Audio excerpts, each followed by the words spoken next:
Grant waited until dessert to tell me I didn't live here anymore. He didn't put it that way, of course. He wrapped it in the practical, reasonable voice he uses for budget meetings and insurance renewals, the voice that makes bad news sound like a spreadsheet decision nobody could argue with. Dana and I have been talking, he said, setting his fork down with a kind of ceremony, and we think it makes the most sense for my parents to move into the apartment out back. Just until they get settled somewhere permanent. I was still holding my coffee cup. I set it down slowly, the way you set something down when your hand isn't quite as steady as you'd like it to look. The garage apartment. I said. Not a question. I wanted to hear him say it plainly, right? Temporary, he said. You understand, Dad. Mom and Dad need somewhere stable. With Dad's situation, he didn't say what his father's situation was. He never did. Ron had worked 31 years for a company that folded the year before he was supposed to retire with a pension, and now Ron didn't talk about money, and neither did Grant, and the silence around it had become its own language in that house. I understood needing somewhere stable. I'd built the shelves in that garage apartment with my own hands, measured twice, cut once, because I intended to be stable there for a long time. Across the table, Dana was very interested in her plate. She has her mother's habit of going quiet exactly when a room needs a voice, and I have never blamed her for it, because I recognize the habit. It's mine too. I taught her that without meaning to. For how long? I asked. We're figuring that out, Grant said, which meant he had no idea, or he had an idea he wasn't telling me. Bev reached over and patted my hand, her rings cool against my knuckles. You've always been so good to us, Fitz, she said, and I believed she meant it, even while her son rearranged my life across the dinner table like a seating chart. Bev was the one who brought it up, actually, trying to smooth things over. Well, and we all know how generous Fitz has been about this house. She said, and Grant waved it off before she'd finished the sentence. That's ancient history. Nobody's counting that. He said it fast. He said it like a man closing a door before anyone could see what was behind it. I let it go. I'm good at letting things go. 40 years running a hardware store teaches you that most disagreements aren't worth the customer, and I've spent my whole life treating my family like customers I never wanted to lose. When do they need the space? I asked. End of the week. If that's not too, it's fine, I said, before he could finish making it sound like a question. It wasn't a question. It hadn't been one since before he opened his mouth. Dana looked up at me then. Just once, something apologetic and helpless crossing her face, and I gave her the smallest nod, the one that means it's all right, though it wasn't, and we both knew it wasn't, and neither of us said so. I spent the next 2 days packing the way I do everything, carefully, in order, without hurry. The garage apartment isn't big.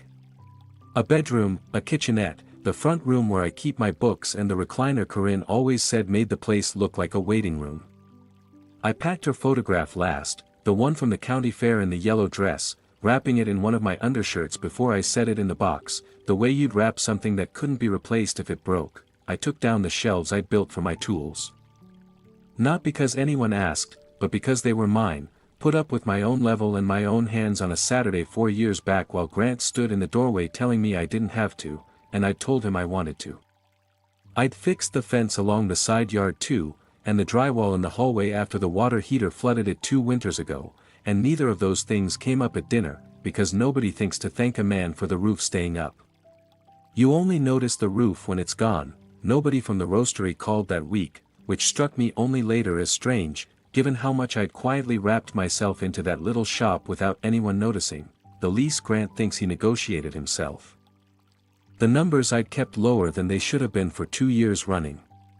Dana asked, at one point, almost as an afterthought, how's the shop doing, by the way, and Grant said, fine, we're fine, the same tone he used for his father's situation, the same door closing before you could see the room behind it. I filed that away without meaning to. Old habit. I've spent my whole life noticing what people don't say. By Thursday I had a month-to-month 1-bedroom on the other side of Brindlewood, above a dry cleaner, with a window unit that rattled and a parking spot with my name taped to it in somebody else's handwriting. I moved myself in a single trip. 6 years, and it fit in the bed of my truck with room left over.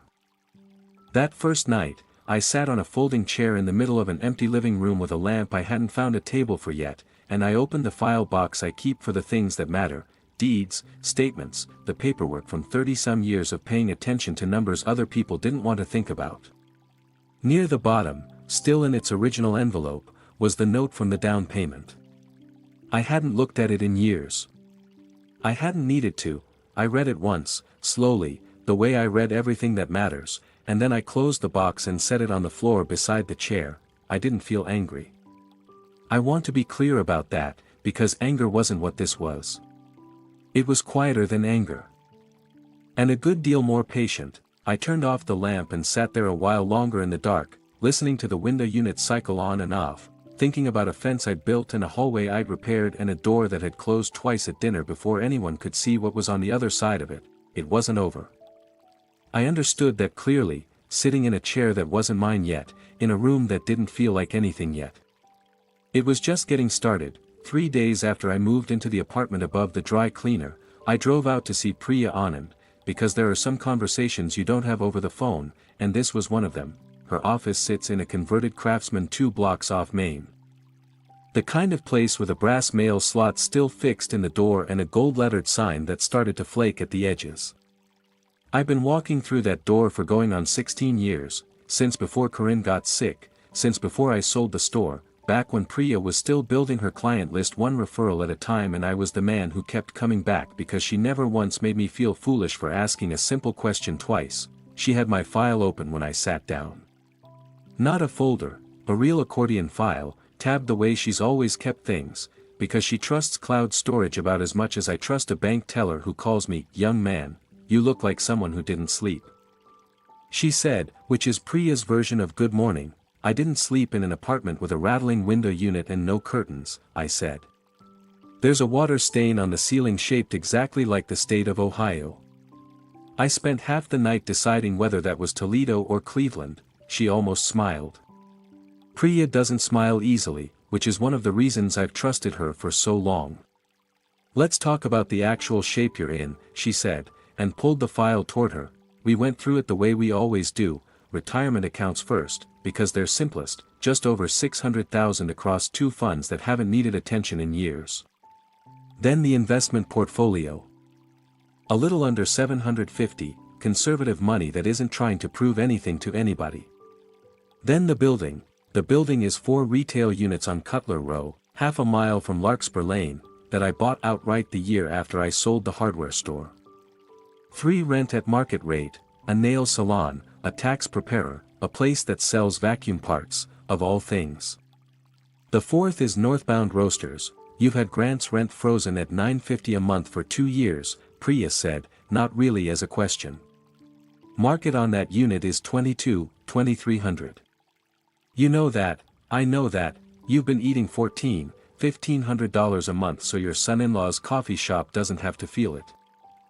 "I know that too." She looked at me over her glasses, the same look she's given me since the year Corinne was diagnosed, when I kept insisting I could handle the estate paperwork myself, and she kept telling me, gently, that grief and paperwork don't mix. "And the note," she said. "You want to talk about the note, the note. $150,000, recorded at closing 6 years ago as a second position lien behind the bank's mortgage. 0 interest. No repayment schedule." Because Grant had looked at me across a card table in his and Dana's old apartment and said he didn't know how to thank me, and I'd told him he didn't have to, that watching the 2 of them get a foothold was thanks enough. I'd meant it. Some part of me still means it, the part that isn't sitting in a rented 1-bedroom with a stranger's name taped over my old parking spot. "It's still valid," Priya said. "Recorded, witnessed, never satisfied, never forgiven in writing. If you wanted to reactivate standard terms, interest from the original date, a repayment schedule, even a balloon clause, nothing stopping you. It would be enforceable. It would also be devastating to them financially, and I want you to sit with that before you decide anything." I did sit with it. I sat with it the way I used to sit behind the store counter on slow afternoons, running numbers in my head to keep my hands busy. And while I sat there my mind went somewhere I hadn't let it go in a long time. Curran's last month, I was at the store more than I was at the hospital. I've never told anyone that, not even Priya, though I suspect she's guessed it from the shape of my silences over the years. There was a supplier threatening to pull our account over a late payment, and I told myself the business was the thing I could still fix, so I fixed it, while my wife lay in a bed 40 minutes away wondering, I imagine, why the man who'd built shelves for her flower pots couldn't sit still long enough to hold her hand. I kept every bill current that month. I kept the doors open. I have never once forgiven myself for the arithmetic of that choice. And somewhere in the years since, without ever deciding to, I turned providing into the only language of love I trusted myself to speak. Money instead of presents. A down payment instead of Sunday dinners. A quiet rent subsidy instead of ever once telling Grant, out loud, that I needed him to make room for me the way I'd made room for him, Fitz. Priya's voice pulled me back. Where'd you go? Nowhere good, I said. Nowhere I haven't been before, she didn't push. She never does, which is its own kind of kindness. Instead she slid a legal pad across the desk, already lined out, reactivation of principal and interest on the note, a 90-day balloon provision, effective on service. Beside it, a second, shorter notice, intent to restore the northbound roaster's lease to fair market value at the term's renewal, 60 days out. You understand what this does to them, she said. Both of these landing at once. I understand what 6 years of silence has done to me, I said. I gave that boy a house and a seat at my own table, and when it came time to return either favor, what I got was a moving box and a week's notice from his wife's calendar. I'm not looking to ruin them, Priya. I'm looking to stop pretending I don't exist. She watched me a moment, the way she does when she's deciding whether a client is speaking from clarity or from wound, and apparently she decided it was close enough to clarity. Because she turned the pad around and handed me the pen, I read both notices twice before I signed them, the way I read everything that matters. My hand didn't shake. I want that on the record, if only for myself. My hand did not shake. I'll have these typed and served by certified mail before the end of the week, Priya said, sliding the signed pages into the file. Once they're in motion, Fitz, they're in motion. There's no quiet way to walk this back afterward. I've done quiet for 6 years, I said. I'd like to try something else. I drove home with the windows down, past the strip on Cutler Row, past the little brick storefront with northbound roasters painted in green across the glass. The lights already on inside, someone moving behind the counter, Grant, maybe, or his partner, setting up for a morning that had no idea yet what Friday's mail was going to bring. I didn't stop. I didn't need to see it up close. I'd see it soon enough, whether I wanted to or not, and for the first time since that Sunday dinner, I found I wasn't dreading it. I didn't see the letter arrive. I want to be honest about that, because I'd stopped needing to watch anything by then. The wheels were already turning, and wheels don't need an audience to keep going. Everything I'm about to tell you, I pieced together afterward, some of it from Dana, weeks later than it happened, and some of it Grant admitted himself. In fragments, back when fragments were all he had left to give me, the certified letter came to the house on a Friday, addressed to both of them, Grant and Dana Wexley, though Grant was the one who signed for it. He told me later he almost didn't. The mail carrier held out the little electronic pad and Grant's hand hovered over it half a second too long, some animal part of him already knowing that anything requiring a signature on a random Friday in March was not going to be good news. He signed anyway. He always did. That was Grant's whole life in miniature, signing for things he wasn't ready for because refusing felt worse than whatever was inside the envelope. Dana had left for her shift at 6 that morning. Bev and Ron were still in the garage apartment, probably over coffee, probably discussing whatever it is people discuss when they've decided not to look too closely at the walls closing in around them. Grant had the kitchen to himself, and that's where he opened it, standing at the counter in his work clothes, a marketing deck due at 10 that he would not, in fact, finish reviewing that morning. He read the letter twice. I know that because he told me the number, twice, with a kind of disbelief still in his voice weeks later, as though rereading it a third time might have changed the sentence about interest accruing retroactively from the date of the original note. $150,000. A 90-day window before the balance came due in full. His own signature from 6 years ago sitting at the bottom of a document he'd apparently decided, somewhere along the way, wasn't real anymore. Not real in the way bills are real. Real in the way an old joke is real, something you both remember and neither of you means. He didn't call anyone. He told me that too, almost apologetically, as if I'd been expecting a phone call I hadn't been expecting at all. He just stood there long enough that the coffee maker finished its cycle and beeped twice into an empty kitchen. What he didn't know yet, what he wouldn't find out until he opened his email at Northbound Roasters 2 hours later, was that the second notice had already gone out under separate cover. Addressed to the roastery's business address, care of the LLC that held the lease. Miles found that one first.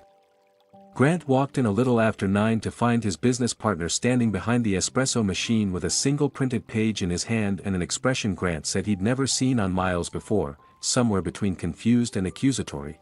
"Did you know our rent's basically doubling?" Miles asked him. "No, good morning, nothing. 60 days. It says here it's been under market for 2 years. Since when?" Grant took the page. "Read the number."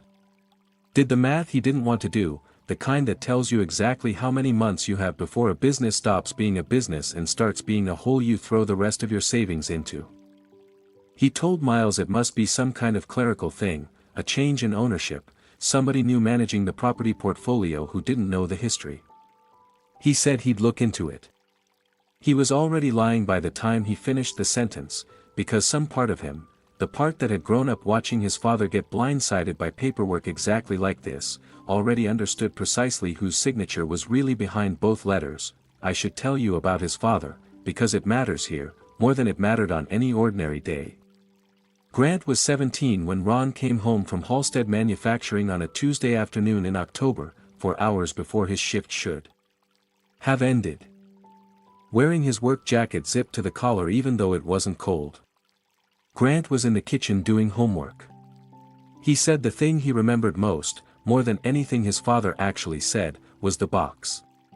A cardboard box with a picture of paper towels on the side, repurposed to carry 16 years of desk contents, a coffee mug, a framed photo of Bev and a much younger Grant, a stapler nobody would ever ask him to return. Ron set the box on the kitchen table like it weighed nothing and everything at once, and told Bev the plant was closing, effective immediately, and the pension everyone had been promised for 2 decades had been restructured into something that would pay out at 40 cents on the dollar. Assuming there was anything left to restructure by the time Ron reached retirement age at all, Grant watched his mother's face do something he'd never seen it do before.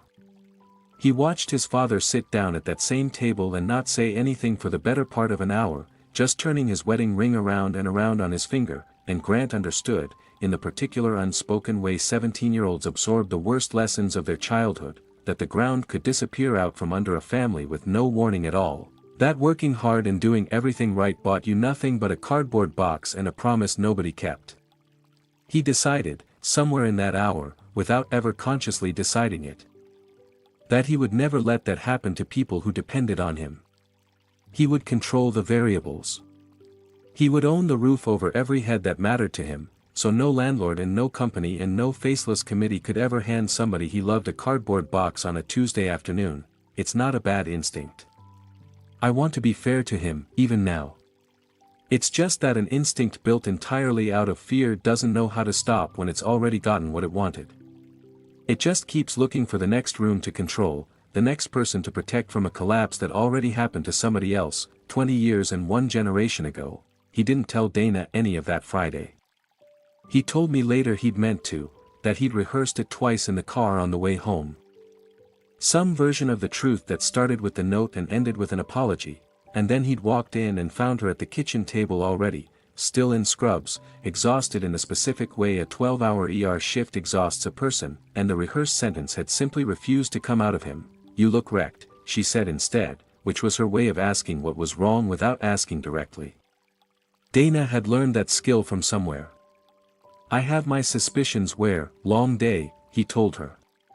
"Client stuff." She studied him a moment longer than the answer deserved. "Dana notices things for a living, she has to, that's the job," a decompensating patient rarely announces itself outright, and something in Grant's stillness must have registered the same way a bad number on a monitor registers. Quiet but wrong. You've been off since Wednesday, she said. Is it the shop? He almost told her then.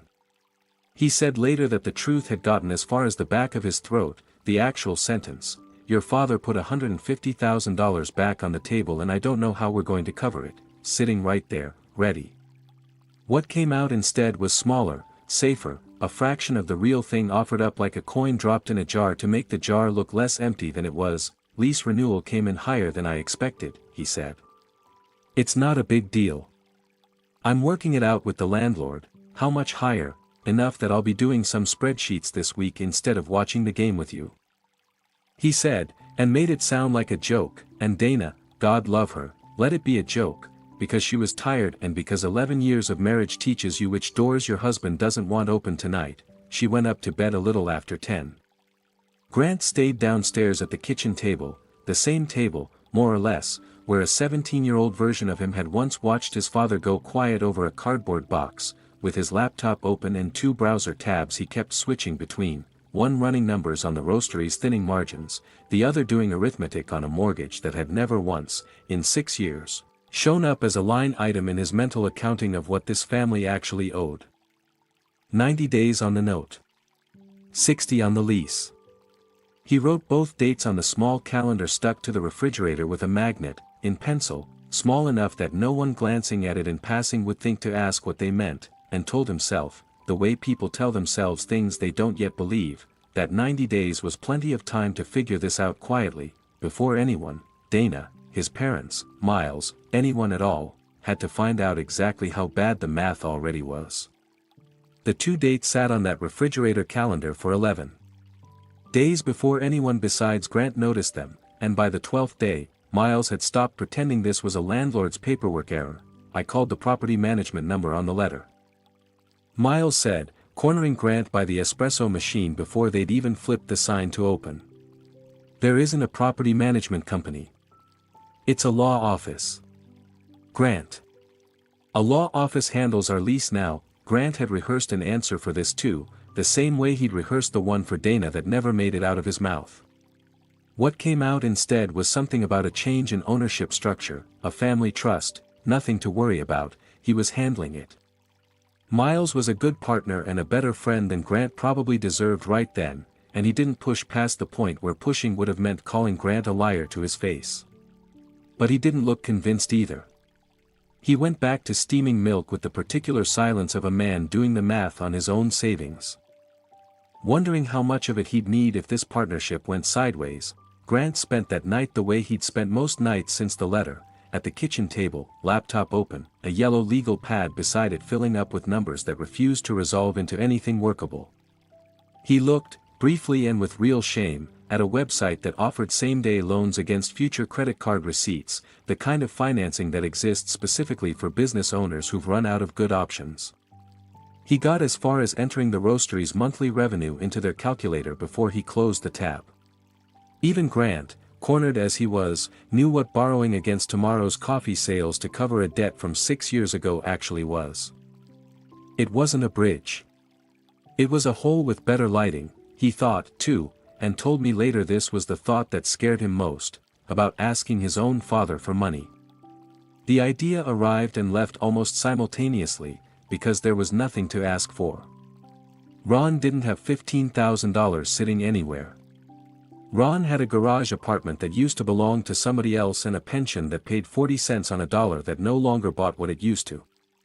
The son who'd spent his whole adult life making sure nobody in his family would ever again be handed a cardboard box on a random afternoon had built, without noticing, a household where he was the only one standing between everyone he loved and exactly that kind of afternoon. Down the hall, in the garage apartment, Ron and Bev were having their own conversation, one Grant didn't know about and wouldn't have wanted to overhear. It started small. Bev noticed the utility bill Grant left on the counter one evening, the number circled in pen the way people circle things they're worried about rather than things they've already solved. She noticed Grant declining a second helping at dinner that he would normally have taken without thinking, the small unconscious economies of a man doing math in his head at the table. She noticed, most of all, the particular quality of quiet that had moved into the house since the certified letter, not the ordinary quiet of two people who'd been married 11 years, but the quiet of two people carefully not discussing something in front of company. Something's wrong in this house. Bev said to Ron one night, after they'd turned off the lamp and were lying in the dark listening to the window unit cycle, the same rattling hum Fitz had lain awake to in his own apartment months before, though neither of them knew that. And I don't think it's about us directly, but I think we're part of it. Ron didn't answer right away. He'd spent 31 years learning what it felt like to be the reason a household's numbers didn't add up, and some part of him recognized the shape of that particular silence the way you recognize a smell before you can name it. We should look at places, he said finally. The independent living kind. Not because anybody asked us to. Because I'd rather choose it than wait to be asked. Bev didn't argue, which told Ron everything about how much she'd already been thinking the same thing.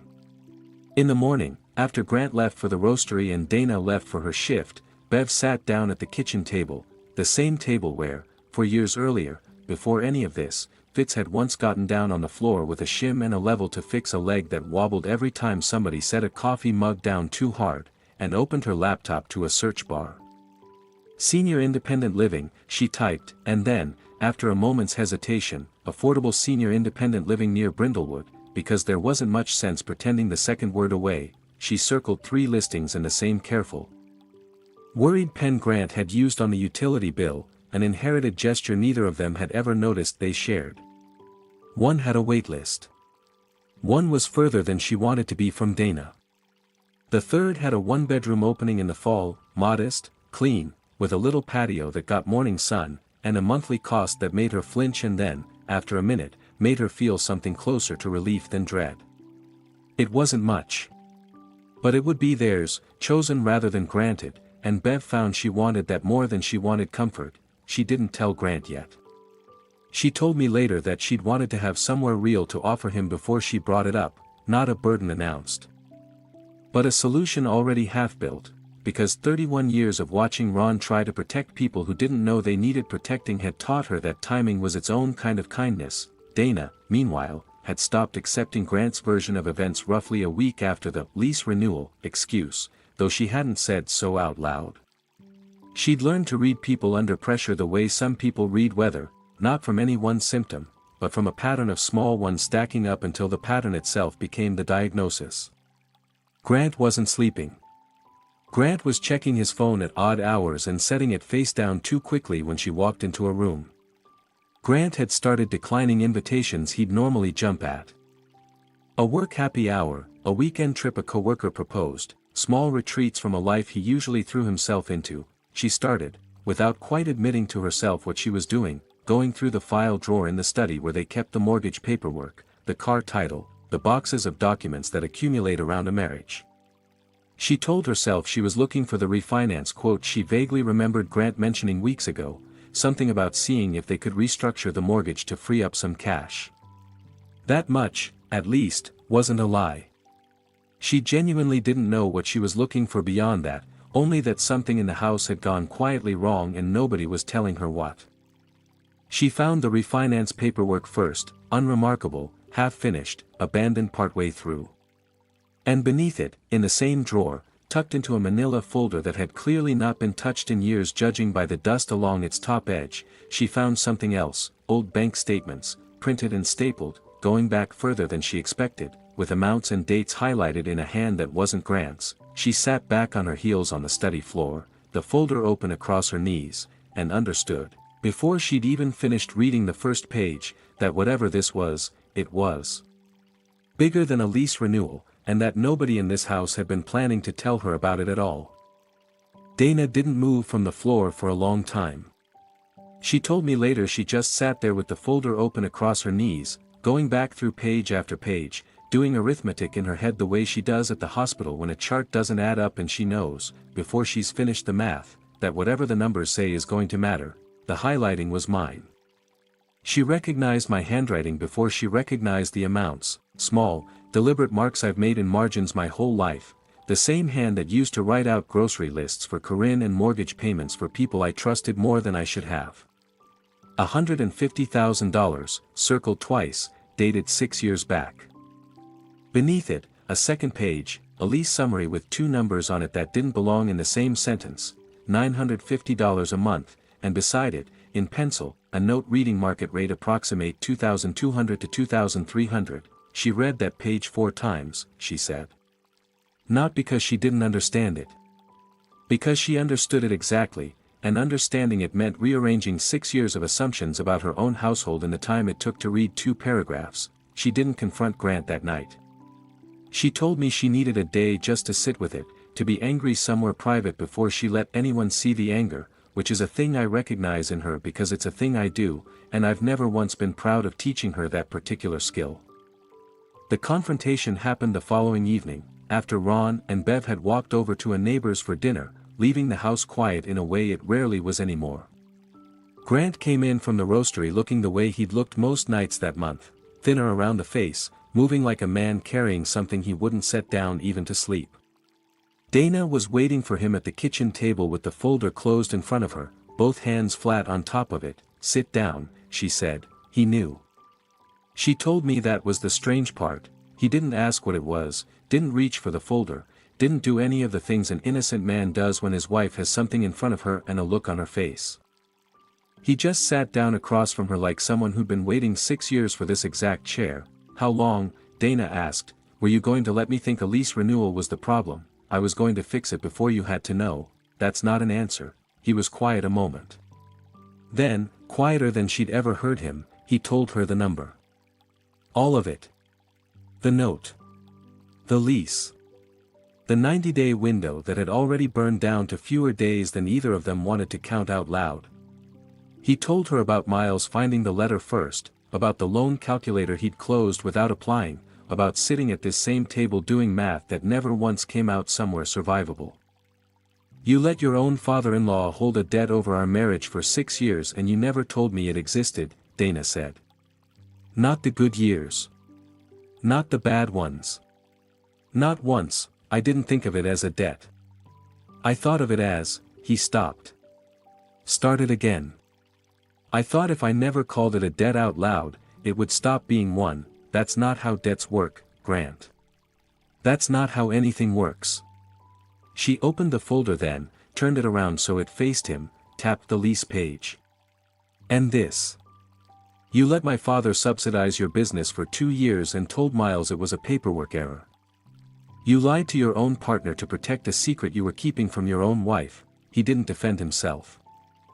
"That was new," she said, new enough that it startled her more than the numbers had. He told her about the cardboard box. About his father's face at that same kind of kitchen table, 20 years and 1 town over, and the promise he'd made himself as a 17-year-old that nobody he loved would ever again get blindsided by a piece of paper. He told her he'd built his whole adult life trying to be the wall between his family and that particular kind of collapse, and that somewhere in the building, he'd stopped noticing he'd become the collapse himself, just a slower, quieter version of it. "I don't know how to not control everything," he admitted. "I've never known how. I thought if I just held on tight enough to the roof, nobody underneath it would ever have to feel what I felt." Dana didn't forgive him that night.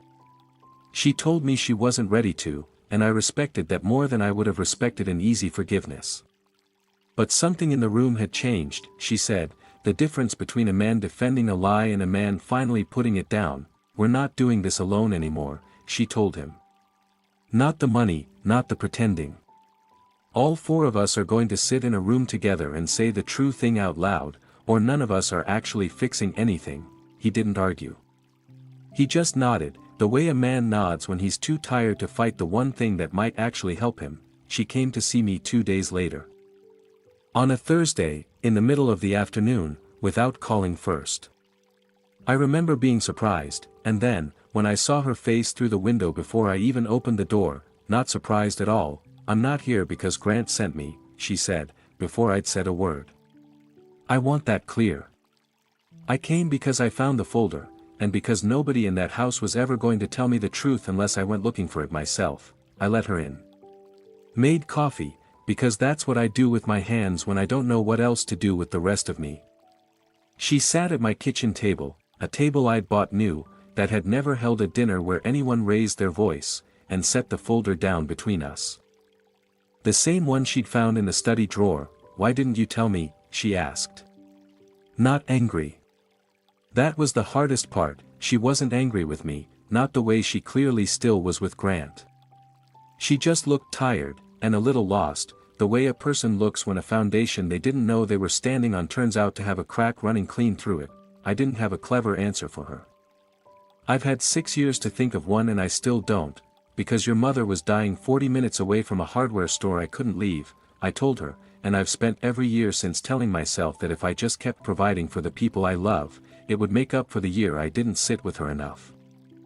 Money's the only language I ever trusted myself to speak clearly. I gave it to Grant instead of asking either of you to make room for me, because asking felt like a risk I didn't think I could survive if the answer was no." Dana was quiet for a while. I got up and found the small ledger, the black one, not the file box with the note in it, a different book, one I don't think I'd shown to another living soul. I set it in front of her and opened it to a page from years back. Not numbers. Dates. Her college graduation. The day she passed her nursing boards. The first apartment she and Grant rented, with a little sketch I'd made of where I planned to help them hang shelves that weekend.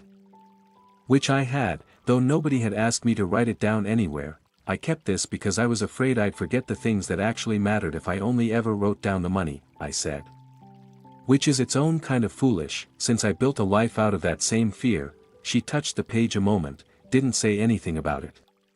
Then she looked up at me, and there was something steadier in her than there'd been when she walked in. "I love you," she said, "and I'm still furious that I had to find this on a closet floor instead of hearing it at a dinner table like a person in this family who mattered enough to be told the truth." "That's fair," I said. "It's more than fair. I'm not going to keep being the one who finds things out last." She said. "Whatever this is between you and Grant, whatever you're planning next, I want it done where I can see it. Where Ron and Bev can see it too. All of us, in one room, saying what's actually true, instead of everybody managing everybody else's version of it." I told her I'd consider it. She told me that wasn't a real answer, and she was right, and we both let it sit there a moment, because we come from the same stubborn material and neither of us has ever been quick to fold. She left a little after 4, folder tucked under her arm, and called Grant from her car before she'd even pulled out of my driveway. I know because he told me himself, days later, that she'd said. Flat and unshakable in a way he said he'd never heard from her before, that this wasn't staying between the two of them anymore. That her father, and his parents, and everyone else who'd been quietly managing everyone else's feelings for 6 years, were going to sit at the same table at the same time, and that she was done being the only honest person in a house full of people protecting each other from the truth. The anniversary gathering happened on a Saturday in early September, out on the Wexley's back porch, because Bev had asked for something small. Folding chairs, a sheet cake from the grocery store, maybe a dozen people from the neighborhood and the church choir Ron had sung in for 11 years. Dana told me later she almost suggested they push it back a month, given everything, and then decided against it, because postponing it would have meant admitting out loud that something in the family had broken enough to need managing around. Better, she thought, to let it happen and see what happened. I wasn't invited in the way you invite a guest. I was invited the way you invite the truth to a room that's been avoiding it. Dana asked me herself, 2 days before, standing in my kitchen with her arms crossed in a way that reminded me so much of her mother it made something catch behind my ribs. "You don't have to come," she said. "But if you don't, I think this just turns into cake and small talk. And everybody keeps managing everybody else's feelings for another 6 months. I'd rather it not." I told her I'd be there. "I meant it the way you mean a promise you're a little afraid of keeping." The porch was strung with the kind of paper lanterns you buy in a multipack, half of them slightly crooked from Ron hanging them himself the night before, insisting he didn't need help. Bev wore a blue dress I recognized from a photograph on their mantle, 31 years younger in the picture and, I think, not so different in the face. Miles came, which surprised me a little, until I understood Grant had invited him deliberately. Some instinct, maybe, that whatever was coming needed a witness who wasn't already inside the wound. For the first hour, it was exactly what an anniversary party is supposed to be. Somebody's cousin told a long story about a fishing trip. Ron stood up and said a few words about 31 years and how he'd do every one of them again, and Bev cried a little, the good kind, and everyone clapped. I stood near the edge of things with a plate I wasn't eating from, and I watched Grant across the yard, laughing at something Miles said, and understood he was performing steadiness the way a man performs anything he's terrified of losing. It was Bev who broke the shape of the evening, and she did it on purpose. I found out afterward she and Ron had decided together, the night before, that if nobody else said the true thing out loud, they would. She waited until most people had cake in front of them, tapped a fork against her glass the way you do for a toast, and when the yard quieted she didn't say what everyone expected. Ron and I have some news, she said, and we wanted to tell you all together, because we're proud of it, not ashamed of it. She looked at Grant as she said this, not unkindly, but directly. We're moving into a place of our own next month. Sunrise Terrace, over on Delancey. Small, but it's got a patio that gets the morning sun, and it's ours. Nobody granted it to us. We picked it. The yard did the thing yards do when a toast turns into something realer than a toast, a beat of silence. A few uncertain smiles, somebody's cousin still holding a fork halfway to his mouth. Grant's face did something complicated. I watched pride and hurt cross it almost simultaneously, because some part of him had spent the whole year believing that protecting his parents meant controlling where they lived, and here they were, telling him, gently but plainly, that they'd never needed him to. We didn't want to be a burden, Ron said, quieter, mostly to Grant now. And somewhere along the way, son, I think you decided being a burden was the worst thing that could happen to this family. It isn't. Not telling each other the truth is worse. I don't think Grant meant to say what he said next. I think it simply came up out of him the way water comes up through a crack that's been under pressure too long. I've been lying to all of you, he said. His voice wasn't loud. It carried anyway, the particular way true things carry even when they're spoken quietly. 4 months. There's a note on this house I never told Dana existed. There's a lease on the roastery that's been subsidized so long I forgot it wasn't normal. I told Miles it was a paperwork error. I told my parents everything was handled. I told myself if I just held on tight enough to all of it, nobody would ever have to feel what I felt when Dad lost his job. He looked at Ron. I've spent 20 years trying to make sure nobody I love ever got handed a cardboard box the way you did. And instead I built a house full of people I was lying to, one at a time, so carefully I almost believed it myself. Miles set his cake down.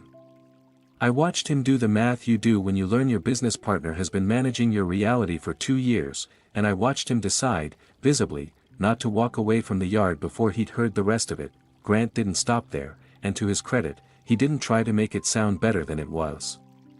He told them about the eviction plan for the garage apartment before Ron and Bev had even moved out of it, the quiet intention to list it as a rental once I was gone, a plan he hadn't spoken aloud to a single person in that yard, including himself. Until that moment. Bev's hand found Ron's. Nobody said anything for a moment that felt longer than it was. I don't have a clean way to end this story, Grant said, and his voice cracked on the word clean, not performed, just tired. I don't know how to be the man who doesn't need to control every roof over every head. I only know I've been failing at it in secret for 2 years, and I'd rather fail at it out loud from here on, in front of people who can actually tell me when I'm doing it again. I hadn't planned to speak. I'd told myself, walking over, that this was Grant's night to say whatever he needed to say, and Dana's night to decide what she needed to hear. But Dana looked at me across the yard. And it wasn't a request exactly, more an opening, the kind she'd have given a patient's family when it was time for someone with authority to say the next true thing. The note's real, I said. $150,000, 6 years old, and yes, I had it reactivated the week I moved out of that garage apartment. I won't pretend that was only about money. It wasn't. I wanted to be seen as something other than furniture you could rearrange when it got inconvenient. I looked at Grant, not unkindly. But I don't want to bankrupt my own daughter's marriage to prove a point I've already made. I'll draw up a repayment schedule. Something real, something you actually pay down, month over month. At a rate that doesn't drown you. Same with the lease, fair market's too steep for where the roastery is right now, so we'll set it at something honest, above what you were getting away with, below what would sink you. You'll feel it. That's the point. But it won't be a weapon anymore. Grant looked at me a long moment. Why? He asked, and I understood he meant it seriously, not rhetorically, because I already got what I actually wanted, I said. I wanted this family to stop treating me like I disappeared the moment I stopped being useful. I think, tonight, I got that. The rest is just numbers, and numbers can be managed honestly, if everybody agrees to stop lying about them. Dana came and stood next to me then, not saying anything, just standing, which felt like its own kind of statement. Bev wiped her eyes and said something about the cake melting, which made a few people laugh, the release kind of laugh a yard needs after something that heavy. Ron shook my hand, held onto it a beat longer than a handshake requires, and said, "Thank you for not making my boy the villain of this." He's not. He's just scared, same as the rest of us. The cake did sit out uncut for a long while after that. Nobody quite got back to the ordinary rhythm of a party right away, small groups formed instead, quieter conversations, Miles pulling Grant aside near the fence line for what I imagine was a hard but necessary conversation about honesty between business partners. Dana stayed near her husband, not performing forgiveness, but not withholding her presence either, which seemed like exactly the right distance for that particular night. I left before it got too late, walked back across Larkspur Lane to the garage apartment, which had been sitting empty and half-furnished since Ron and Bev's things came out of it 2 weeks before, waiting for me to decide whether I wanted it back.